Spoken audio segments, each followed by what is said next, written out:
Kejaksaan Agung bisa jadi bakalan menjadi senjata ampuh baru dari Pak Prabowo. Dia bakalan jadi senjata ampuh baru dari Presiden Prabowo. Belum bisa sepenuhnya menguasai polisi dan KPK yang kabarnya masih di bawah pengaruh kuat dari geng Solo, di bawah pengaruh kuat dari Pak Jokowi. Tampaknya di Kejaksaan Agung, langkah penguasaan Pak Prabowo berjalan lebih mulus.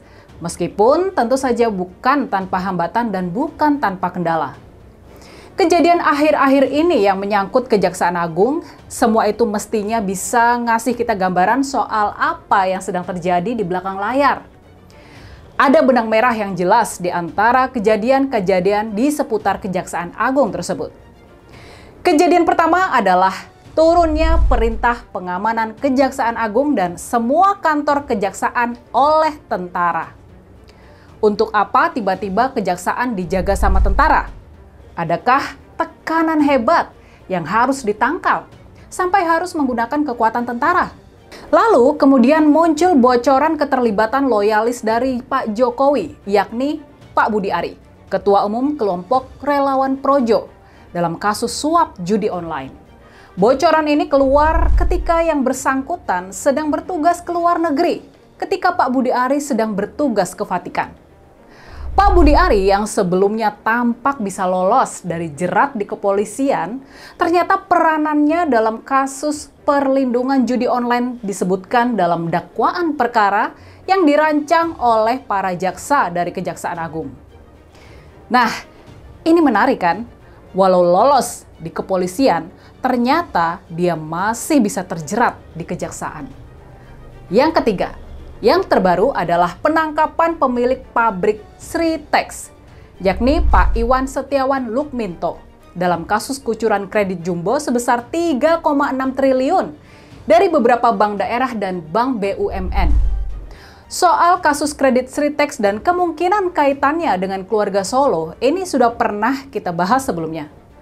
Jadi tampaknya kalau kita menarik benang merah dari 3 kejadian ini, ada kaitan antara kejadian-kejadian yang menyangkut Kejaksaan Agung dengan merenggangnya hubungan di antara Presiden Prabowo dengan mantan Presiden Jokowi. Sekarang, Kejaksaan Agung tampak lebih berani dan bergigi dalam mengusut kasus-kasus hukum yang melibatkan orang-orang dekat dari Pak Jokowi. Itu yang perlu kita lihat. Itu yang perlu kita cermati. Nah, gimana nih kalau menurut kalian?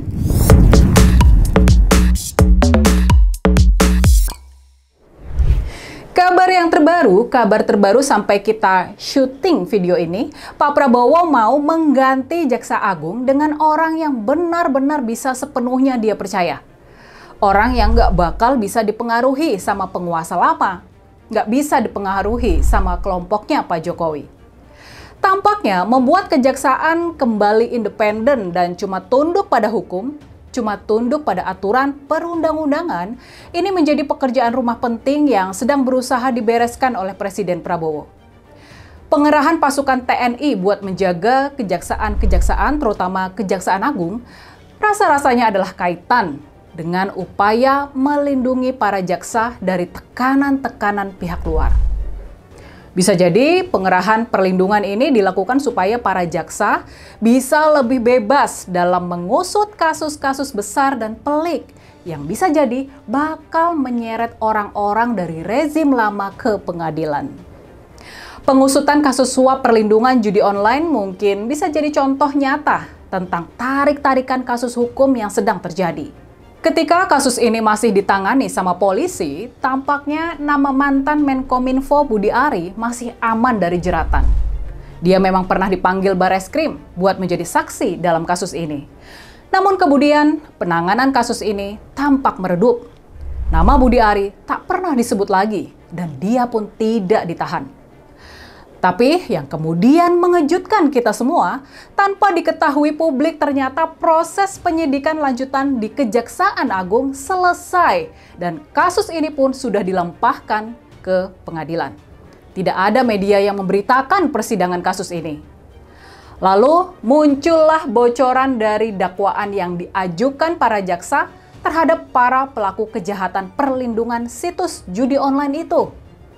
Di situ ada nama Pak Budi Ari disebut berkali-kali, dan bahkan disebutkan juga kalau orang dekat dari Pak Jokowi itu mendapat jatah sampai 50% dari setoran ilegal para pengelola judi online. Serangan kilat dari Kejaksaan Agung ini sudah pasti mengejutkan banyak pihak. Mungkin termasuk Pak Budi Ari sendiri dan juga Pak Jokowi di Solo.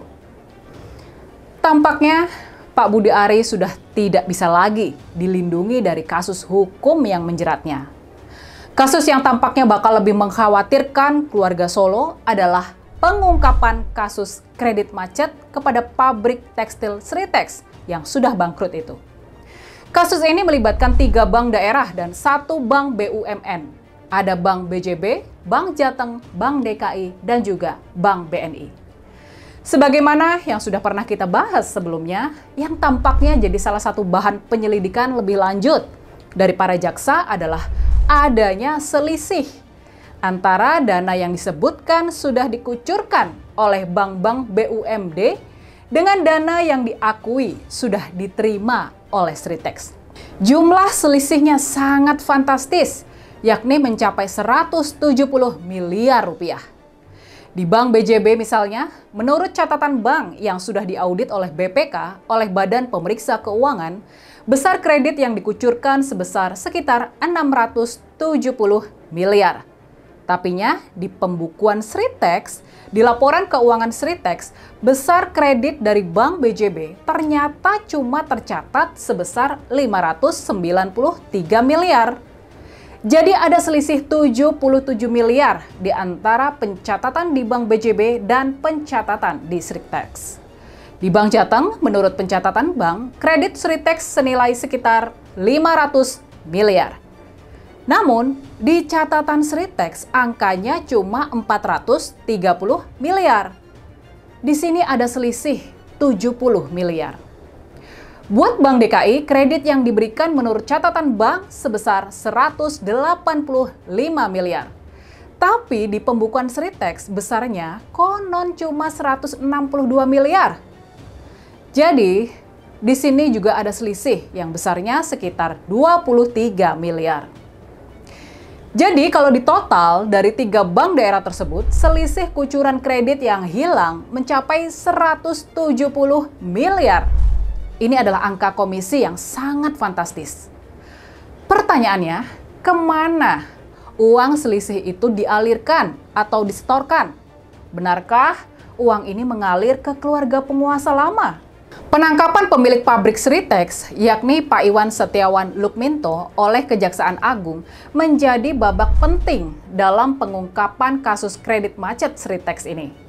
Apakah para saksi bakal bernyanyi kemana saja dana 170 miliar rupiah tadi disalurkan? Pastinya kita bakal menunggu sejauh mana pihak Kejaksaan Agung sanggup dan berani dalam membongkar habis kasus ini. Oke, sampai di sini gimana pendapat kalian? Apakah kalian mulai merasakan angin segar yang dibawa Kejaksaan Agung? Ataukah kita patut skeptis dan curiga kalau kasus-kasus besar yang sedang ditangani bakal berujung pada pengamanan nama-nama besar yang terlibat dalam kejahatan-kejahatan tersebut? Tulis analisa kritis kalian di kolom komentar.